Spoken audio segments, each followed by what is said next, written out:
não se trata de pressa. É como se eu quisesse fazer o melhor uso do tempo que tenho. Não sei quanto tempo tenho, mas quero aproveitar da melhor maneira. Estou consciente do fato de que não conseguirei fazer tudo. Isso significa que tenho que ser muito intencional nas coisas que escolho fazer. Porque se você andar por aí pensando, eu tenho tempo, vou fazer tudo em algum momento, talvez não chegue a fazer nada. Por isso, tenho a intenção de saber que, tudo bem, talvez não tenha chance de tudo, mas qual o mais importante? Então, quero fazer essas coisas. E na época, em dezembro de 2013, quando Peter faleceu, estávamos lá onde as histórias são verdadeiras. Você está sentado no leito de morte, falando sobre todas as coisas que gostaria de ter feito. Era isso que ele dizia? Sim, conversamos muito sobre isso. As Caramba. coisas que ele queria fazer, suas esperanças e sonhos, o que ele queria para Lael, nossa filha, o que ele queria para ela no futuro, tudo isso. E eu estava ali, sentada, ouvindo, pensando, chorando, fazendo promessas e todas essas coisas, sabendo que precisava mudar minha maneira de viver. Ele não teria a chance de fazer tudo de novo, então eu preciso fazer isso. E foi um período muito sombrio também, porque, além de estarmos às portas da morte, já estávamos passando por tantas coisas. Nosso casamento havia desmoronado, já estávamos separados há alguns anos, passamos por tantos traumas adicionais que nos aconteceram, maus entendidos, raiva, que não conseguimos superar só com o amor. Você Expectativas acha que... não atendidas. Expectativas não atendidas, tudo, sim. O amor não é suficiente, o amor não é suficiente. Não é. O amor não é suficiente. E foi toda essa turbulência que nos levou a esse momento, em que estou sentada, segurando a mão dele, e sua respiração cada vez mais superficial, e pensando em todas as coisas que eu teria feito de forma diferente, se tivesse a chance. De novo, não é necessariamente, eu gostaria que a vida tivesse sido diferente. É só que eu gostaria de ter tido uma motivação diferente. E o que motivava você antes disso? Cara, acho que naquela época eu estava motivada pela minha própria necessidade de ter minha própria vida. Não estava muito focada na vida de outra pessoa. Isso parece muito egoísta, mas era assim que eu era. Eu era mãe e esposa, mas também me concentrava apenas em mim mesma. Sério? Sim. Naquela época? Com certeza, sim, claro. Quer dizer, houve muitas coisas que aconteceram no meu caminho durante a maternidade. E essa é outra das coisas sobre as quais agora falo abertamente. Porque pintamos a maternidade como se ela fosse essa coisa maravilhosa que, você engravida e de repente é como se todo esse amor aparecesse do nada e você simplesmente ficasse obcecada por essa pessoa. E não, isso não acontece o tempo todo. Momentos como esse podem acontecer. Momentos como esse podem acontecer, A maior parte do tempo é provavelmente limpar fraldas, alimentar, amamentar, tudo isso que as mães precisam sentar fazer. lá e pensar, caramba, cometi um erro. Não era isso que eu queria pra minha vida. E lutar contra isso. Houve muitas vezes em que pensei sobre isso e pensei, nossa, será que essa vida é o que eu realmente queria? Então, naquele momento, em dezembro de 2013, eu pensei, não, eu tenho que criar a vida que quero. Eu tenho que fazer isso. Eu tenho que ser uma participante ativa. Você não pode só sentar e deixar a vida acontecer, você tem que criá-la. Uau! Qual foi a maior lição que você aprendeu durante esse período sobre o arrependimento dele, sobre ele não ter feito as coisas que ele queria fazer?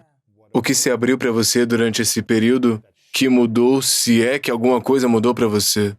Isso pode parecer engraçado, mas acho que a lógica foi o que mais me surpreendeu. A lógica das coisas. Colocar Como assim? tudo numa lista. É quase como escrever um plano. As coisas que fazem sentido. Porque você pensa, vou fazer isso, essas coisas. Logicamente, dar esses passos para chegar a isso. E todos os seus arrependimentos, tudo que ele queria fazer e não teve a chance de fazer, foi baseado na lógica dos passos para chegar ao que nunca conseguiu. Tipo, marcar um calendário, reservar uma fazer viagem. uma lista de tarefas, sim. Depois é como se disséssemos, vou fazer isso e aquilo, tudo na lógica. A vida não é feita de lógica, a vida é mágica. São os encontros acidentais, as coisas que você não consegue explicar, a sensação que você tem na barriga que o faz se sentir vivo e brilhante, ou te deixa super triste, ou quando você não quer sair da cama e o céu parece cinza. Então, talvez uma coisa acontece e você pense, ok, eu consigo, assim é a vida. Estar aberto a isso é o que realmente lhe proporciona experiências. Então, quando você talvez não consiga realizar tudo o que estava no seu plano, você ainda se sente muito feliz com as coisas que fez, porque foi tudo muito mágico. E não estou falando de grandes fogos de artifício, estou falando de pequenas coisas também. A pessoa que você conhece a caminho de algum lugar, a refeição que você comeu e que não achava que ia ser deliciosa, mas você saboreou. Foi magicamente incrível. Simplesmente apreciar esses momentos.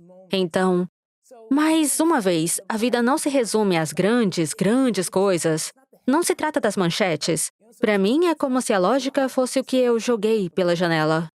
Não vou Interessante. viver uma vida lógica. Vou viver uma vida mágica. Do tipo que está aberta a todas as coisas que não consigo explicar. O fato de escrever uma lista e dar os passos, blá, blá, blá. Não estou dizendo que você ande por aí, tipo, laladi, lalará, o que aconteceu, o que vai acontecer. Todos temos que ser adultos responsáveis. Mas a verdade é que quantos de nossos planos foram interrompidos pela lógica? Das coisas que você disse, tipo, bem, droga, não posso fazer isso por esse motivo e esse. E às vezes é a lógica das outras pessoas que o impede de fazer o que quer fazer. Então quero parar com isso. Tenho sido ativa. Toda vez que me aproximo de uma nova ambição ou uma nova ideia, ou, quero fazer uma viagem para cá, e essa lógica começa a aparecer, eu digo, garota, cadê a magia? É melhor você sair e deixar que a magia a encontre. E não se detenha, porque a matemática é a matemática. É verdade, isso não faz sentido logicamente. Não do ponto de vista lógico. Permita que a maravilha e a sincronia façam parte da sua vida, né? Lewis, não sei te dizer quantas coisas aconteceram na minha vida que não fazem sentido. O fato de eu ter tido a carreira que tive não faz sentido. Não é lógico. Não há nenhuma estatística. Mesmo quando você olha para as coisas tipo, você sabe quantas mulheres negras, diretoras de marketing, tiveram empregos na empresa da Fortune 15? Não há matemática. Não há dados. Porque Nenhuma. não existe. Mas eu existo. Então, você pode explicar? Não, não pode? Então, se abrir para essas coisas é o que cria seu destino para que ele funcione da maneira que ele deveria funcionar. Eu vou dar um exemplo para você. Quando o Peter morreu em dezembro de 2013, eu estava na PepsiCo. Estava lá há 10 anos. Uau. Foi um ótimo trabalho. Eu já havia feito muitas iterações. Naquela época, eu era diretora de marketing de música e entretenimento, então eu fazia parte da equipe que negociou com a NFL. Para o show do intervalo do Super, eu coloquei a Beyoncé no palco. É Foi incrível. muito bom. Eu tinha uma carreira muito empolgante. Então, o Peter morreu. Olhei em volta e pensei, cara, acho que quero fazer mais coisas. Vou ficar sentada aqui por mais 10 anos em Nova York fazendo isso, ou eu já me cansei? E enquanto eu formulava esse pensamento, fui a um evento, acho que era o NBA All-Star ou algo assim, e encontrei alguém que eu conhecia muito pouco, que me disse que Jimmy Ive e Dr. Dre tinham criado a empresa Beats Music a partir da Beats by Dre, e que estavam procurando uma chefe de marketing, se eu estaria interessada, e o trabalho era em Los Angeles. Meu marido morreu há cerca de 2 meses. Eu tinha um filho de 4 anos que estava tentando descobrir como criar só. E todas essas coisas, então, a lógica seria, não, deixa pra lá. Entende? Situe a sua vida. Descubra como ser viúva, mãe solteira, a principal responsável pelo sustento da família, descubra isso. Se acalme, faça terapia. Sente, fique quieta por um segundo, fique de luto. Deixe passar 1 ano. Depois descubra o que quer fazer. Mas em vez disso, eu pensei, não faz sentido para mim deixar a Pepsi, uma empresa estabelecida há muito tempo, e ir para Beats Music. Ela mal é uma empresa. Uma coisa nova. Eu nem sabia o que era streaming de música, não tinha ideia do que diabos era isso. Não tinha a menor ideia, mas eu vim para Los Angeles e me encontrei com o Jimmy. Ele falava sobre coisas de que eu não tinha ideia. E quando eu pedi demissão da PepsiCo, para aceitar o emprego? Todos me disseram que era uma má ideia. Lewis, quando eu digo isso, não houve uma única pessoa que apoiasse a ideia. Nem minha mãe. Uau! Ninguém. Todos achavam que eu perdi a cabeça. Achavam que eu estava agindo por tristeza. Talvez tivesse. Mas a mágica foi que essa oportunidade se abriu. Os Tudo. próximos 10 anos da minha vida. Foi a mágica, a faísca que eu precisava. Isso mudou tudo pra mim, Lewis. E o que teria acontecido se você tivesse dado ouvido ao medo e não tivesse dado esse salto? Bem, meu amigo, essa é uma grande incógnita. Eu estaria sentada? Talvez ainda na PepsiCo? Talvez insatisfeita com o que eu estava fazendo? Há muitos amigos meus que ainda estão lá. Na verdade, recebi uma mensagem de uma amiga há cerca de 2 dias que acabou de sair depois de 34 anos na Uau. PepsiCo e agora está tentando descobrir o que fazer. Por isso ela me ligou para pedir conselhos. Você é profissional, já fez isso antes. E eu me pergunto até mesmo para ela como seria se eu tivesse passado 20 anos lá. Nos Interessante. últimos 14 anos, o que você teria feito? Não quero chegar ao fim da minha vida e fazer essa pergunta. Não quero me sentar e dizer, cara, o que eu teria feito se tivesse dado aquele passo? Se tivesse tentado aquela coisa, talvez fracassasse, não tem problema. Você pode se reerguer, não tem problema. Eu tô curioso, eu acho que esse será o 10º aniversário da morte dele, né? No final desse ano. Sim. O que você acha que ele mais se orgulharia de você ter superado ao longo desses 10 anos? Se ele pudesse observar e falar com você, tenho certeza que talvez ele fale de outras maneiras, mas se estivesse falando com você aqui, qual seria a coisa que ele mais teria orgulho de você?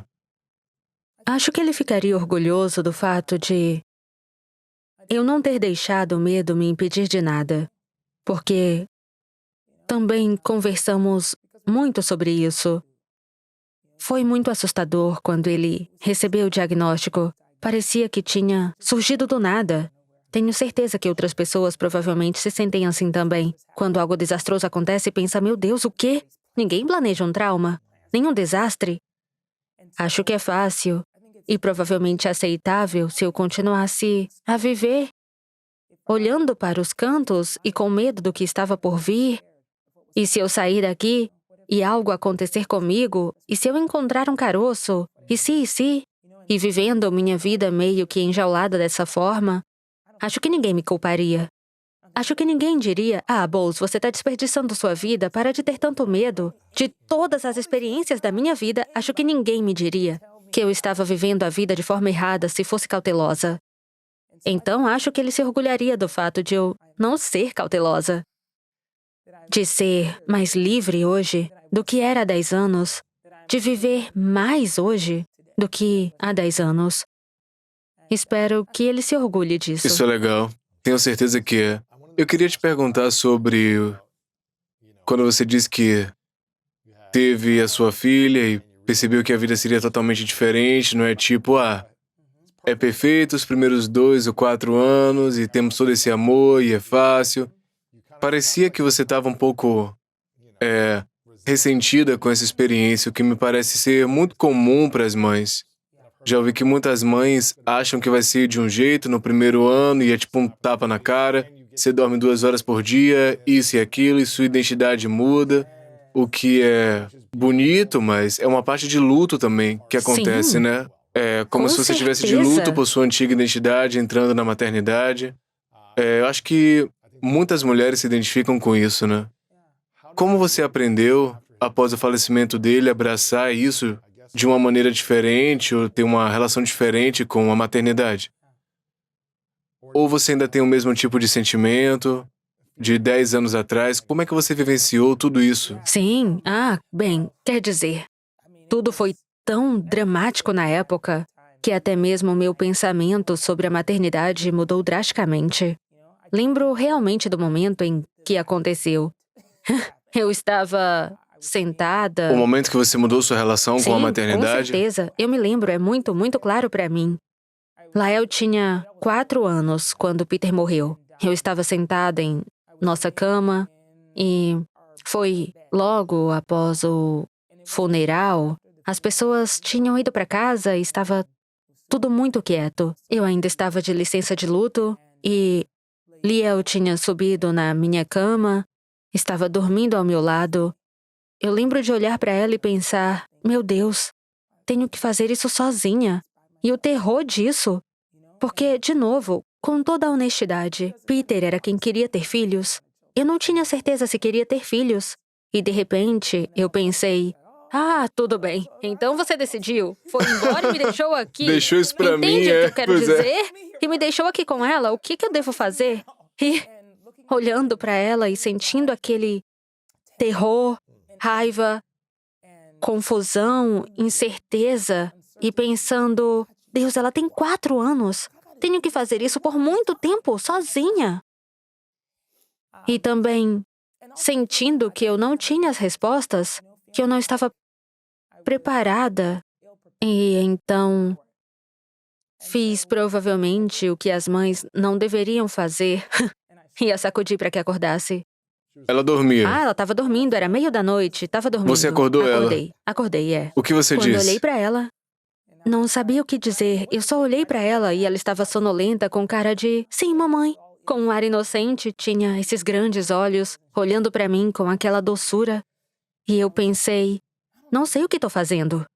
Você falou isso pra ela, aos 4 eu anos? disse para ela, eu disse, não Uau. sei o que eu estou fazendo. E ela estava olhando para mim e claramente não entendia, sabe? Mas eu disse, não sei o que estou fazendo e preciso da sua ajuda. Preciso de ajuda. Ela disse, tudo bem. É um sonho, tô "Ok." acordada. Eu disse, preciso que me diga o que precisar. Preciso que nos comuniquemos. Tudo bem? Então, porque eu não sei como descobrir como fazer isso. Então, vamos descobrir isso juntas. E tudo que ela disse foi, tudo bem, mamãe. E voltou a dormir. Uau. E Lewis, esse foi o momento em que tudo mudou para mim. Porque o fato é que antes disso eu havia como uma responsabilidade. Eu deveria assumir esse papel de mãe e ter as respostas, saber o que fazer, liderar o caminho. Mas, naquele momento, eu me senti tão inadequada e perdida. E a única pessoa que eu achava que poderia me ajudar era a pessoa pela qual eu deveria ser responsável. Isso mudou o nosso relacionamento, porque mesmo aos 4 anos, naquele momento, literalmente no dia seguinte, eu disse, ok, isso está acontecendo, o que acha? E isso se tornou mais uma parceria na criação dela, do que eu ter todas as respostas o tempo todo. Isso também me libertou de ter que ser sempre perfeita, que eu pudesse sofrer na frente dela, que eu pudesse ficar confusa na frente dela e que eu pudesse dizer, não sei. E vê um prato de biscoitos e depois automaticamente quer comê-los.